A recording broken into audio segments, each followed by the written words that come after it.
네, 안녕하세요. 전쌤입니다. 자, 오늘은 영양소 중에서 탄수화물에 대한 설명을 좀 드리려고 합니다.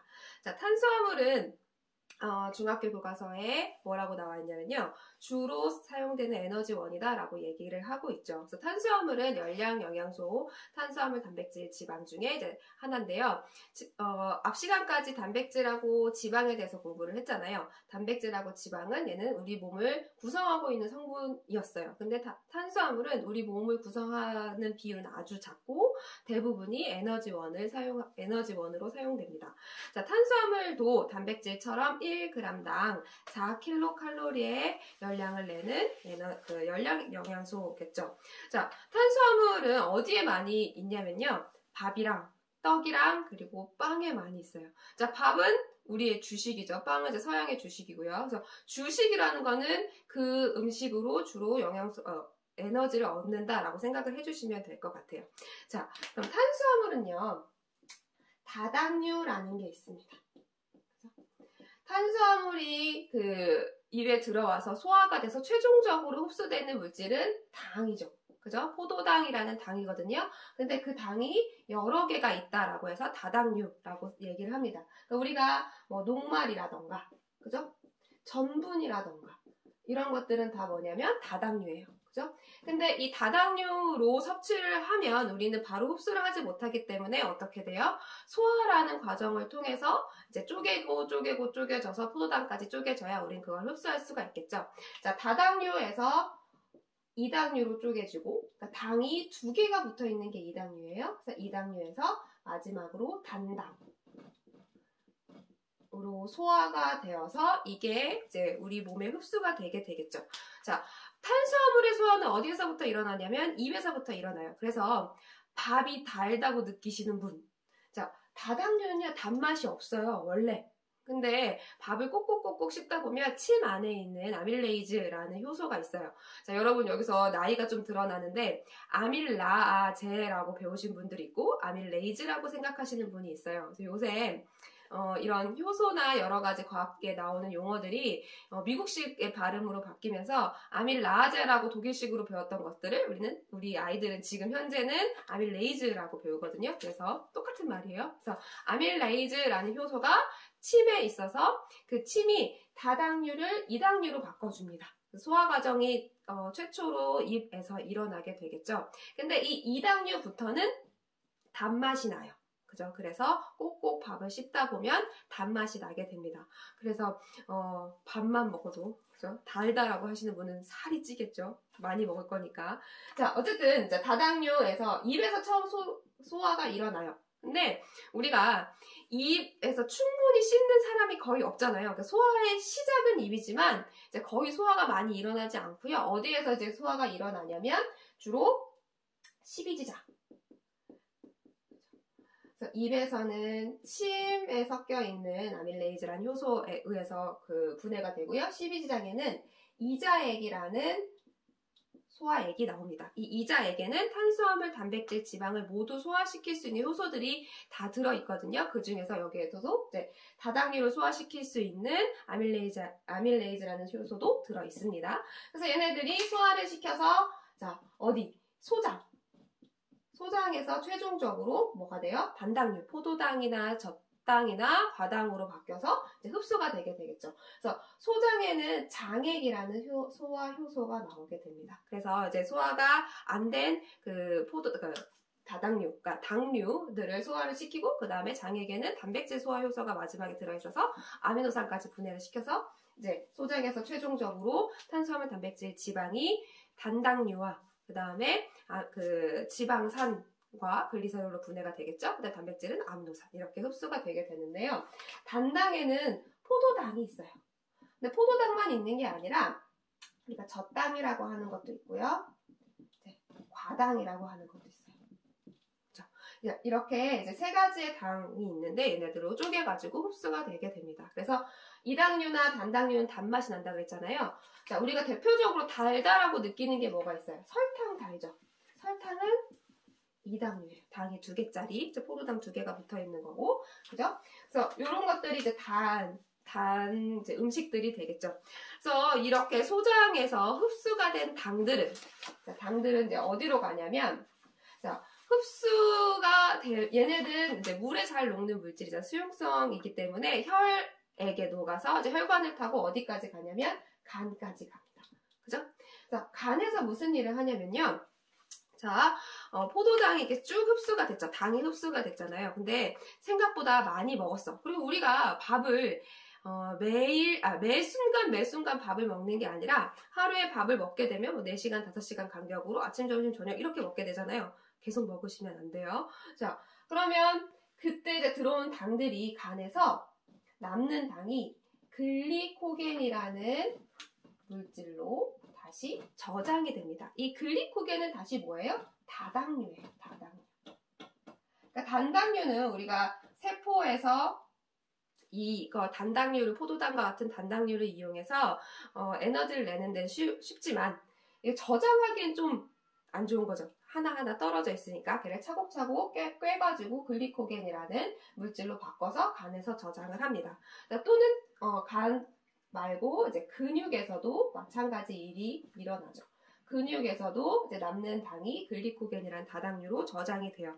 그래서 밥을 먹고 소화시키고 한참 됐는데 밥이 안 들어와, 당이 안 들어와. 그러면 간이나 근육에 저장되어 있는 이 글리코겐이 다시 효소에 의해서 포도당으로 바뀌어서 이제 요거를 사용하게 되겠죠. 에너지로요.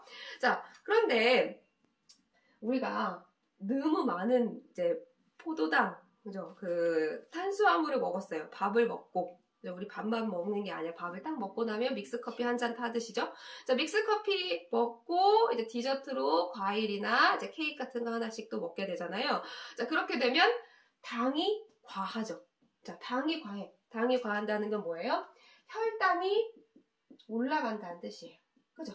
혈당이 올라가요. 그럼 혈액이 어떻게 돼요? 끈끈해지겠죠. 자, 혈액이 끈끈해지면 뭐가 나타나냐면 고혈압이 나타날 확률이 높겠죠. 혈관질환이 나타나겠죠. 그리고 또 무슨 일이 벌어지냐면요. 간하고 근육에서 당이 많아서 글리코겐을 저장한다 그랬잖아요. 더 많아지면, 더 많은 양의 포도당이 들어오면 어떻게 되냐면 얘네가 이제 글리코겐을 넘어서는 거죠. 지방으로 저장이 돼요. 중성지방, 내장지방이라고 하는 거죠. 이 지방이 어디에 껴요? 우리의 장기에 끼게 됩니다. 그래서 내장지방이라고 얘기를 해요. 만약에 이제 간에서 글리코겐으로 저장한 게 넘쳤어. 그죠? 그 글리코겐으로 저장하는 것보다 더 많은 양의 포도당을 먹게 되면 지방이 간에 쌓이게 되겠죠. 그게 뭐예요? 지방간이에요. 그래서 우리가 지방간이라고 얘기하는 질환은 알코올성 지방간이 있지만, 그러니까 술을 많이 먹어서 간이 무리가 돼서 지방이 쌓이는 경우도 있지만 뭐도 있어요? 너무 많이 당을 섭취해서 지방간이 될 수도 있어요. 그죠? 이거 되게 조심해야 됩니다. 간이 망가지면, 지방간이 되면 나중에 뭐가 오냐면요. 간경화가 돼요. 간이 딱딱해지면서 자기 일을 못해요. 그래서 간경화가 오게 되면 어떻게 돼요? 간이 자기 일을 못하게 되니까 복수가 차게 되고, 그죠? 황달이 오게 되고, 복수가 찼는데 간이 계속 자기 일을 못한다고 신장까지 같이 망가지면서 투석까지 하는 경우도 생기거든요. 그러니까 뭐든지 다 적당히. 당을 너무 안 먹으면 또 어떻게 될까요? 너무 안 먹으면 저혈당이라는 증상이 오게 되겠죠. 두통이 있다거나, 오심, 메스꺼림이 있다거나, 그죠? 이런 증상들이 있는데, 자, 포도당을 또 너무 적게 섭취하게 되면 저혈당 증상이 올 수도 있어요. 저혈당 증상은 이제 두통이 온다거나 아니면 메스꺼림이 있다거나 이런 증상들이 올 수도 있기 때문에 적당히 드셔주시는 게 좋습니다. 자, 그리고 또 연령대에 따라서도 포도당 섭취를 좀 조절해 줄 수 있는데요. 성장기 아이들은요, 당이 굉장히 필요해요. 그러니까 몸이 자라는데도 필요하고 또 뭐에도 필요하냐면 뇌에는 포도당만 에너지원으로 사용을 하게 됩니다. 그래서 포도당이 부족하게 되면 우리가 머리가 안 들어갈 때 초콜릿 하나씩 먹잖아요. 그게 그런 이유라고 생각해 주시면 돼요. 근데 우리가 뇌를 언제까지 열심히 써요? 수능 볼 때까지 열심히 쓰잖아요. 그래서 수능을 보신 여러분들은 너무 많이 단당, 특히 엿이나 초콜릿이나 사탕이나 이런 식의 단당류를 많이 섭취하지 않는 게 좋습니다. 안 섭취하는 게 좋아요. 그죠? 그러니까 우리가 무심결에 음료수를 먹잖아요. 그러니까 물이 아닌 음용수가 아닌 음료수들은 거의 대부분이 당이 들어있다고 생각을 해주시면 돼요. 이제 뭐 병문안을 간다거나 그러면 우리가 과일 주스 사가죠. 왠지 과일이 몸에 좋을 것 같아서. 그거 당이 코카콜라만큼 많아요. 그리고 비타민 음료, 이런 것도 당이 엄청 많이 들어있거든요. 그리고 요새 또 예능 같은 거 보면 이제 협찬 들어온 그 음료수 중에 뭐 내 몸에 가까운 물이라던가, 그죠? 아니면 나는 수분을 뭐 이걸 과일로 채운다, 이런 음료수들도 있는데 그거는 과일로 채우는 게 아니라 당으로 채운다고 생각을 해주시면 돼요. 그래서 음료수를 먹을 때는 되게 굉장히 큰 주의가 필요하다라고 생각을 해주시면 됩니다. 목이 마르면 물을 마시자. 그죠? 자, 잠깐 칠판을 지우고 다시 시작을 할게요. 제가 왜 칠판을 지웠냐면 이제 탄수화물을 할 때 제가 꼭 하고 싶은 이야기가 있어서 그래요. 자, 식이섬유 아시죠? 식이섬유. 자, 영어로 하면 화이바예요, 화이바. 그죠? 식이섬유는 사실은 얘가 다당류예요. 그러니까 녹말이나 전분과 같은 다당류인데, 녹말이나 전분은 우리 체내에서, 몸 안에서 얘를 분해할 수 있는 효소가 있지만 식이섬유는 우리가 분해할 수 있는 효소가 없어요. 그래서 식이섬유는 다당류지만 소화가 되지 않는 다당류입니다. 그죠? 근데 식이섬유를 소화시킬 수 있는 동물들도 있어요. 누구? 초식 동물이죠. 토끼라던가 소라던가 이런 애들은 이제 식이섬유를 분해해서 에너지원으로 사용할 수가 있는데, 우리는 식이섬유를 분해할 수 있는 효소가 없기 때문에 에너지원으로는 사용을 할 수가 없습니다. 근데 식이섬유 왜 먹어야 될까요? 자, 식이섬유는요, 어떤 역할을 하냐면, 우선 두 가지 종류가 있어요. 불용성이 있고, 그죠? 불용성. 무슨 뜻이에요? 물에 녹지 않는다. 그죠? 수용성 식이섬유가 있습니다. 수용성은 뭐예요? 물에 녹는다. 그죠? 물에 녹지 않은 식이섬유가 있고 물에 녹는 식이섬유 두 가지로 나눌 수가 있거든요. 자, 불용성 식이섬유에는 어떤 것들이 있냐면 주로 채소. 그죠? 채소. 호박잎에 밥을 싸서 드셔보시면 화장실 갈 때 어떤 느낌이신지 아시죠? 자, 그런 거 생각해 주시면 돼요. 아니면 곡물에 있는 식이섬유, 그러니까 현미라던가, 그죠? 뭐 귀리라던가 이런 애들의 식이섬유는 불용성이라고 생각을 해주시면 됩니다. 자, 귀리, 현미, 호박잎 이런 거 생각했을 때 어떤 느낌이에요? 얘네들은 뭔가 이렇게 거친 느낌이고, 그죠? 얘를 먹으면 응가 할 때 똥꼬가 찢어질 것 같고 막 이런 느낌이잖아요. 그죠? 얘네들은 물에 녹지 않고 몸에 들어가서 오히려 물을 마시면 어떻게 돼요? 얘가 물을 흡수해서 부피가 늘어나요. 늘어나서 어떻게 돼요?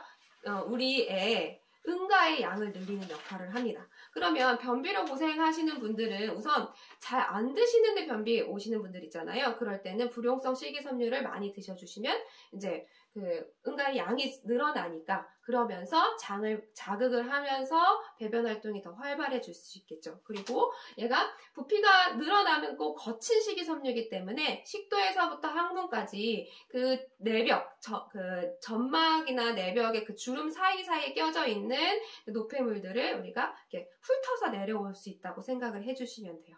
자, 그 다음에 수용성 식이섬유는 그러면 어떤 애들이 있냐면, 수용성 식이섬유는 과일에 들어있는 식이섬유. 그죠? 잘 생각해 보세요. 어떤 건지. 그리고 해조류, 미역이나 다시마나 그런 파래나 이런 애들에 들어있는 식이섬유인데, 얘네들은요 공통적으로 어떤 느낌이냐면 좀 끈적끈적한 거예요. 그래서 얘는 물에 녹긴 녹는데 물에 녹아서 끈적끈적한 식이섬유다라고 생각을 해주시면 되거든요. 얘네들은 그래서 어떤 역할을 하냐면 우리 몸에 이제 안 좋은 물질들, 노폐물, 그죠? 노폐물을 흡착해서 나갑니다. 노폐물에는 뭐가 있을까요? 중금속과 같은 애들도 있겠죠. 그죠? 그래서 걔네들을 흡착해서 끈적끈적하니까 체외로, 응가로 배출시키는 역할을 하겠죠. 또 어떤 역할을 하냐면, 자, 우리 지난번에 지방 얘기할 때 얘기를 했었는데, 우리 몸에 지방은 굉장히 소중한 영양소였어요, 그동안. 그래서 다시 나가는 지방도, 나가는 콜레스테롤 단즙산도 다시 흡수해서 재활용하고 싶은 거예요. 그래서 이제 소장이나 대장에서 얘네를 재흡수를 하는데, 이 수용성 식이섬유가 콜레스테롤, 그죠? 담즙산 재흡수되는 걸 막아요. 그래서 배출을 시키고는 하거든요. 그 다음에 불용성이든 수용성이든 둘 다 어떤 역할을 하냐면 당. 그러니까 당이 소화가 돼서 흡수가 되잖아요. 포도당 같은 애들이. 그거를 흡수되는 걸 지연시켜줘요. 천천히. 혹은 흡수가 잘 안 되게 만들어주기 때문에 혈당을 조절할 때 뭐 식이섬유 같은 게 없어요. 그래서 당뇨에 걸리신 분들은 뭐 GI 지수 이런 걸 보고 그 음식을 선택해서 드시잖아요. GI 지수가 뭐냐면 식이섬유가 얼마나 들어있는지 대충 그죠? 정확한 뜻은 아니지만 그렇게 생각을 해주시면 돼요. 그래서 식이섬유가 많은 뭐 현미를 먹어라 뭘 먹어라 이렇게 나오잖아요. 백미 먹지 마라, 밀가루 먹지 마라 이렇게 하는 이유는 식이섬유가 없기 때문에 얘가 소화가 되자마자 흡수가 쑥쑥 되는 거죠. 흡수가 쑥쑥 되니까 혈당이 쑥쑥 올라가겠죠. 그럼 혈당 조절이 안 되고 당뇨가 더 심해지는 경우가 있습니다. 당뇨가 있거나 내가 경계성이다. 그러면 이런 거 좀 많이 먹어줘야겠구나 이렇게 생각을 해주시면 돼요. 그러면 얼마나 하루에 먹어야 될까요? 자, 식이섬유의 1일 권장량은 보통 성인의 경우 20에서 25g 정도라고 합니다. 자, 20에서 25g을 내가 5일을 먹어서 채우겠다 하면 오이를 큰 오이잖아요. 큰 오이 한 15개 정도를 먹어야 20에서 25g. 배추 3통. 그죠? 그 세 폭이 아니고요. 김치 3폭이 아니고 3통이요. 하나, 둘, 셋, 한 망에 들어있는 거. 그걸 먹어야 20에서 25g의 식이섬유를 섭취할 수가 있대요. 그러니까 식이섬유를 좀 많이 섭취를 하려면 보조제를 이용하는 것도 괜찮겠죠. 그죠? 자, 그래서 오늘은 여기까지 좀 정리를 해보고요. 지금까지 탄수화물, 단백질, 지방, 물에 대해서 얘기를 했는데, 자, 영양제로 없는 지금까지 공부한 것 중에 영양제가 없는 유일한, 영양소가 뭐였어요? 탄수화물이었죠. 그러니까 탄수화물은 부족한 사람이 없는 거야. 그러니까 그 양을 최대한 줄이시려고 노력하시고요. 그 다음에, 식이섬유가 포함된 음식들을 많이 드셨으면 좋겠습니다. 이상입니다.